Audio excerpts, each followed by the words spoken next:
A power of attorney gives you the peace of mind of knowing you've protected yourself and those you love by assigning someone you trust to make key decisions for you when you can't.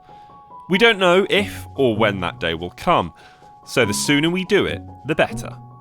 Completing this important legal document incorrectly can lead to costly delays, and, in worst case scenarios, an uncorrected error can invalidate your power of attorney. At which we'll help you get it right. Our specialist review service puts your power of attorney in the best place to be approved first time, and to work when you need it to.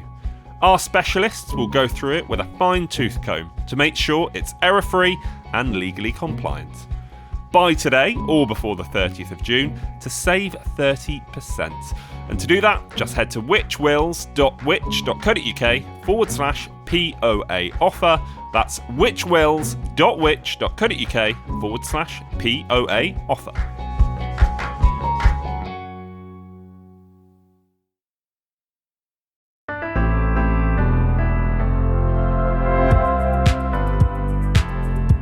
Hello and welcome to the Which Money Shorts podcast.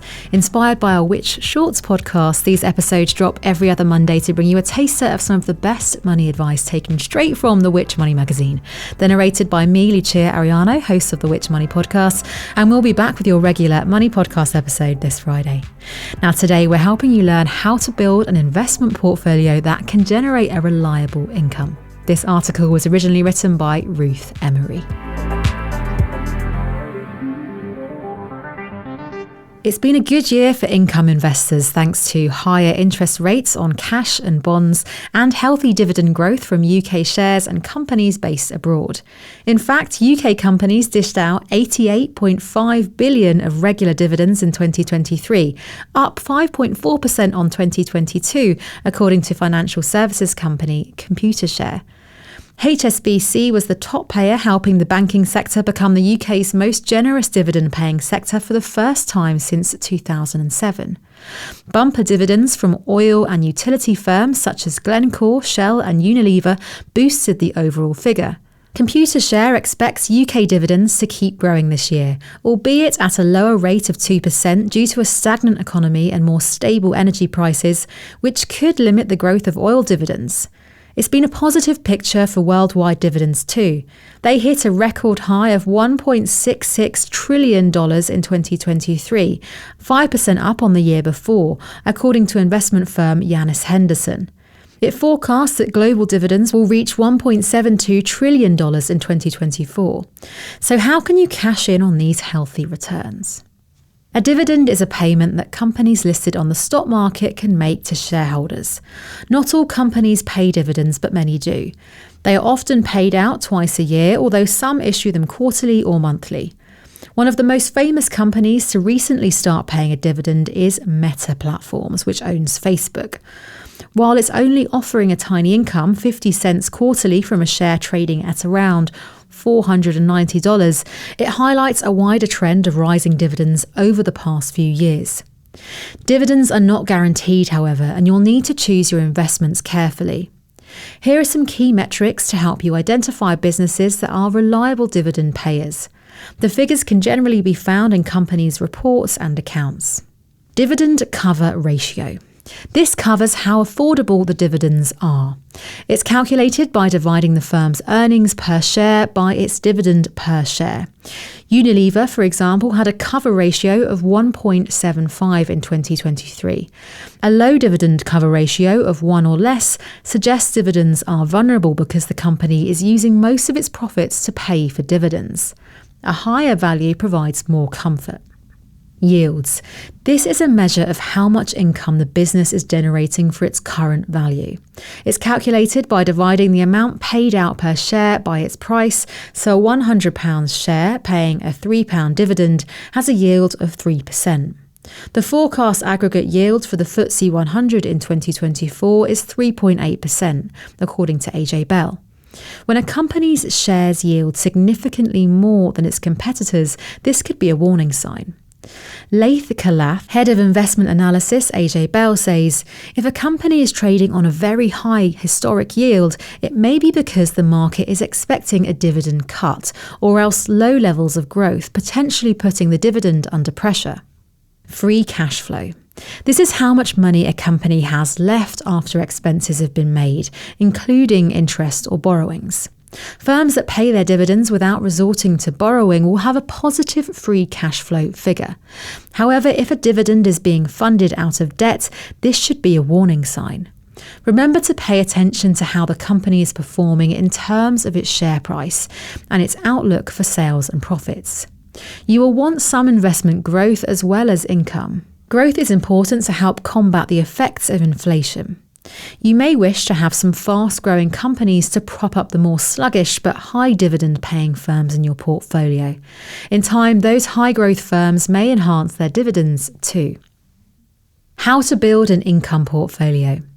Jane Shoemake, a client portfolio manager at Yanis Henderson, cautions that it's important to have a diversified global portfolio and identify companies that are generating strong free cash flow and can deliver an attractive dividend yield combined with dividend growth. Holding a wide range of company shares and not being too reliant on a single investment for your income will protect your portfolio from dividend cuts. Don't put your money in one stock sector. Spread your investments internationally rather than just focusing on British stocks, as dividend growth is expected to slow here this year. Laith Kalath adds, avoid exposure to just cyclical companies such as airlines and retailers, even though they tend to offer appetizing yields. They go through peaks and troughs, and that can lead to a roller coaster for dividend payouts. To create an income portfolio, you can pick individual shares yourself or buy an income fund that contains a diversified mix of investments. The fund manager is responsible for researching and selecting the stocks, and you'll pay a fee for this expertise. There are hundreds of income funds to choose from. Some focus on the UK, others concentrate on a different region or invest globally. The appeal of investment trusts. Many income-focused investors like to buy investment trusts. While most funds must distribute all of the income they earn each year, trusts can retain some of this cash, building up dividend reserves. They then use the money to fund payouts to investors where the portfolio isn't generating much income. Investment trusts can use their structure to smooth dividends. The City of London Trust has grown its dividend every year for a staggering 57 years, notes Ben Yearsley, director of the consultancy Fairview Investing. This smoothing is very attractive to retirees who want consistent dividends and can't afford to see their income fluctuate. According to the Association of Investment Companies, 20 trusts have raised their dividends every year for at least the past 2 decades. 10 of these have a record of annual increases going back an incredible 50 years or more. Meanwhile, 25 investment trusts that invest in shares yield at least 5%. Looking beyond the stock market. The stock market isn't the only place to look. Bonds, cash, property and infrastructure can all add some extra diversification. Depending on your income needs, investment objectives and risk tolerance, you can adjust your allocation to each asset class. Bonds are debt issued by companies and governments, and they pay a regular and fixed amount of interest. They are typically less risky than stocks. The main risk is the bond issuer defaults on the payments, although this is unlikely with governments and strong companies. The downside is there is less chance of growth with bonds compared with other assets.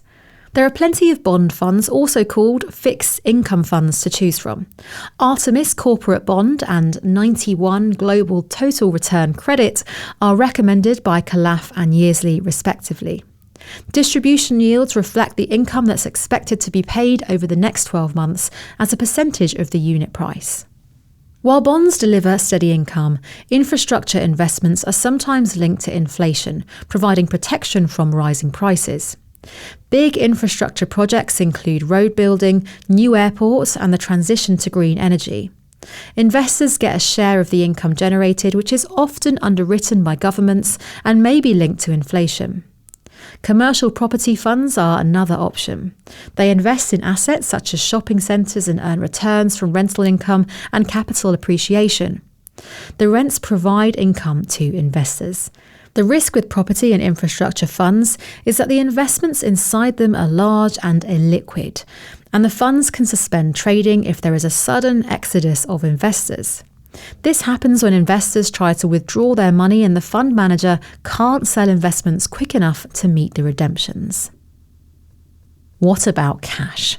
Turning to high-interest savings accounts, cash ISAs and money market funds, which hold cash and short-term debt, can be a useful way to diversify an income portfolio. Many cash savers enjoyed a generous income last year due to rising interest rates. The best one-year fixed savings accounts paid more than 6%, while easy access rates topped 5%. Income seekers may wonder about the outlook for cash amid expectations the Bank of England will cut rates later this year. While savings rates are starting to fall, it's still possible to get a decent rate if you go to challenger banks offering online or app-based accounts. If you won't need to access the cash for some time, have a look at fixed rate accounts that tie your money up for a year or longer and typically pay a higher rate. Bear in mind that cash is vulnerable to inflation over the long term. For example, although the average cash ISA returned 2.7% last year, the Consumer Prices Index measure of inflation averaged 3.9%, so cash fell by 1.2% in real terms. Making your money last. Some investors like to take the natural yield of their portfolio as an income while leaving the capital untouched. This can be left as an inheritance to a loved one or used in later life if needed. Others prefer to take a small fixed percentage, which can mean taking some of the capital as well as the income. As a rule of thumb, withdrawing an income of 3 to 4% of your total portfolio each year should ensure your money won't run out. Think about how long you want your money to last. Yearsley points out that if you retire at 60, you might have another 30 years when you're reliant on your investments. In that time, inflation can do huge damage, so you still need your pot to grow. That means two things. You need predominantly shares, and you can't take too much income at the start. Thank you to Ruth Emery for the original article, first published in Which Money Magazine's June edition. If you want to subscribe and get the magazine delivered directly to your door, click the link in the description of today's show. For more expert money advice, subscribe to our free newsletter and tune in to our weekly money podcasts with new episodes dropped every Friday. And I'll see you next time. Goodbye.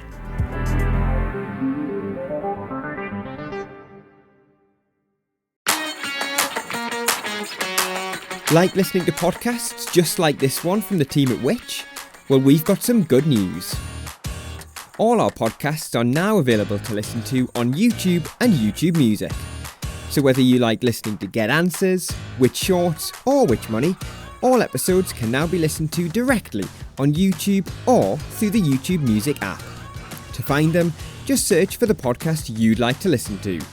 YouTube's additional functionality also means that you can now read along with subtitles as you listen.